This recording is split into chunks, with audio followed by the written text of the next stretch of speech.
I had to give Mike a hug in the back, and I want to explain to you why. Because there's a song on this project, and I believe when you really love the art, the project should take you somewhere. Songs should take you somewhere. It should be a type of communication that hits home.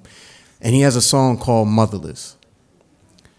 And he speaks on how he lost his mother and he lost his grandmother. And within the first 7 words, I had to stop the song and I had to regroup because I felt the tears coming. Because I lost my grandmother and I lost my mother. And there's a part of vulnerability that not every artist is going to show you for whatever reason. They're too hard. They don't want you to be into that. They don't want you to see inside. And this man let us see that. There's a part where he's like, yo, I miss you. I miss you both. I'm scared. And I have one simple question, Mike. Like, why would you share this in this way? Because I got to tell you, bro, I got to tell you this.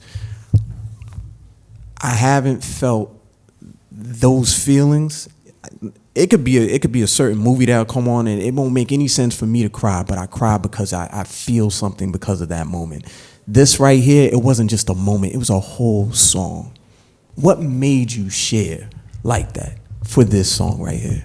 Man, when I decided to make Michael, I just didn't want to die and y'all not know me. I didn't want y'all to think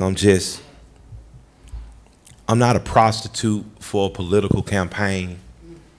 I didn't want y'all to think of me in proxy of just trying to get people in office. I'm not just an attache to some of the greatest rappers in the world. I didn't want y'all to think I was only relevant music. I want y'all to know a man, a 9-year-old boy said, I'm gonna do that. And my mom said, you can do that. And my grandmother said, well, you're gonna get your education too.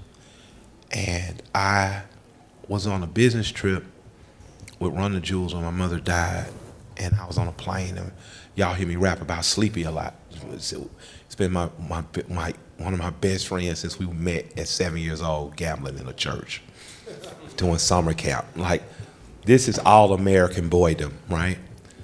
And Sleep went to the hospital and FaceTimed me, and I was on FaceTime on the plane watching my mother die.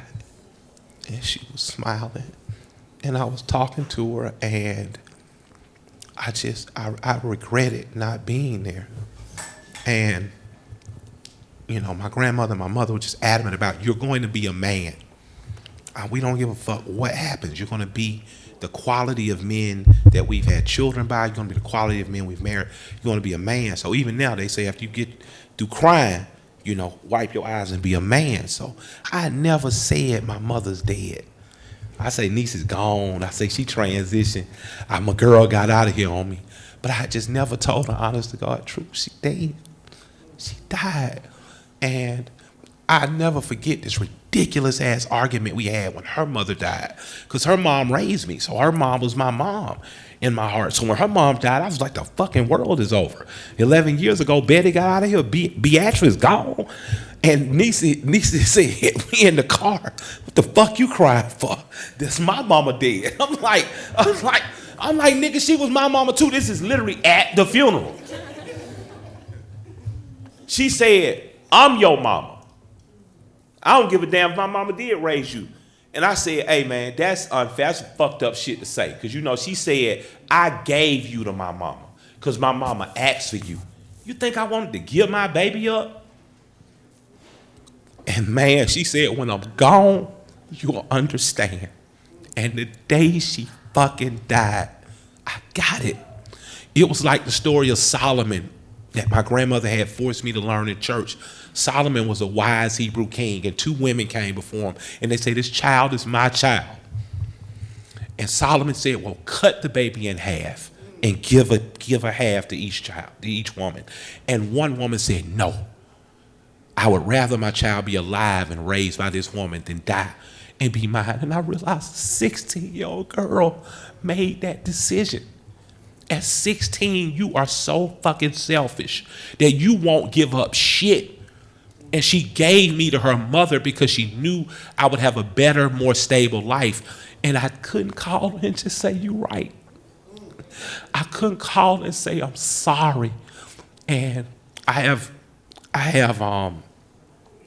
altars in my home for both of them, and I pay memorial and libation to them every day. And I just smoke and I talk, and I end up laughing to Denise like, "God damn motherfucker." And she came to my youngest child's mother a few days ago and said, "Tell him I taught him what to do, and it's gonna be okay. He knows what to do." And I appreciate. And for those of you guys who might not be familiar with more African systems of spirituality, our ancestors never leave us. You can't kill energy. Science teaches you that. So all of your ancestors are here. Even the ones you don't know are here, and they're pushing for you and pulling you into a better space. And I appreciate my mother for coming to Muffy and saying that to me, because I needed to hear it. Because even today, sometimes I'm weak and I'm not strong, and I just miss my mommy. You know.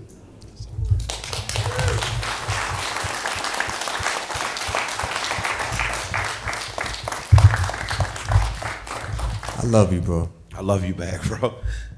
This is what happens in the barbershops if y'all not around too. Men usually, this is what we're doing. This is so real right now, man. If y'all want to know what's happening in me and Shane the swag shops after hours, it's male therapy. And it's needed. Yeah. One time for Miss Betty, one time for Miss Niecy. Yeah, absolutely. Let's get to this. Motherless.